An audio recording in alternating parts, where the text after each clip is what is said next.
উনি ডিপ্লোমার হিসেবে কাজ করেন এবং সেখান থেকে আমরা কিছু ফ্ল্যাট ক্রয় করি 6 জন। সবাই মোটামুটি সুনামধন্য ব্যক্তি, তারা তো আর কোর্টে এভাবে আসে না, তাদের পক্ষে আমরা বাদী হয়, আমি মামলা করি।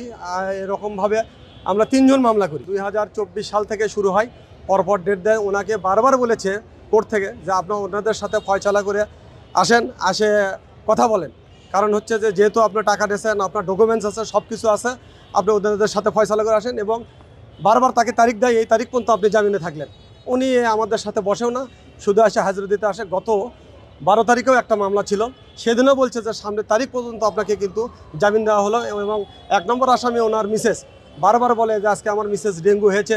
এর আগে বলছে যে আমার মিসেস নাই, অসুস্থতা আছে, হাসপাতালের সার্টিফিকেট নিয়ে আসে, বিভিন্ন ইয়ে করে। এবং এক পর্যায়ে বলে যে আমার মিসেসই এইগুলো সব কিছু করে, আমরা কোনো কিছু করি নাই। হ্যাঁ, এটা আসলে মিসেসই আমার দায়ভারটা আমার মিসেসের। তখন আমরাই বলি যে আপনি তো চিরকুট আছে, আপনার হাতের লেখা আছে, আপনার মিসেস 1 লাখ কেন হবে? তখন ম্যাজিস্ট্রেট সাহেব বলেছে আপনি পিছন থেকে কল কাটে না রে বলবেন আপনার মিসেসের দোষ, আপনার মিসেস তো গৃহিণী।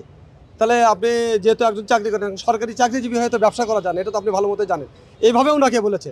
তারপরে 12 তারিখেও বলেছে, আজকেও যখন ডেট পড়েছে, আজকে আসেও একই কথা বলার সাথে তাকে জামিন নামঞ্জুর করে জেলে পাঠিয়ে দিয়েছে। আমরা মামলা করেছি 3 জন, আর ফ্ল্যাট কিনেছিলাম আমরা 6 জন। আপাতত তাকে জামিন না দিয়ে আর কি জেলে পাঠাচ্ছে। এরপরে আমরা কপি পাইলে কি লেখছে না লেখছে আমরা পরে বলতে পারবো। আমরা এটাই চাইছিলাম, যা হয় হোক, দেশে একটা আইন আছে, এটা মানুষ বুঝুক।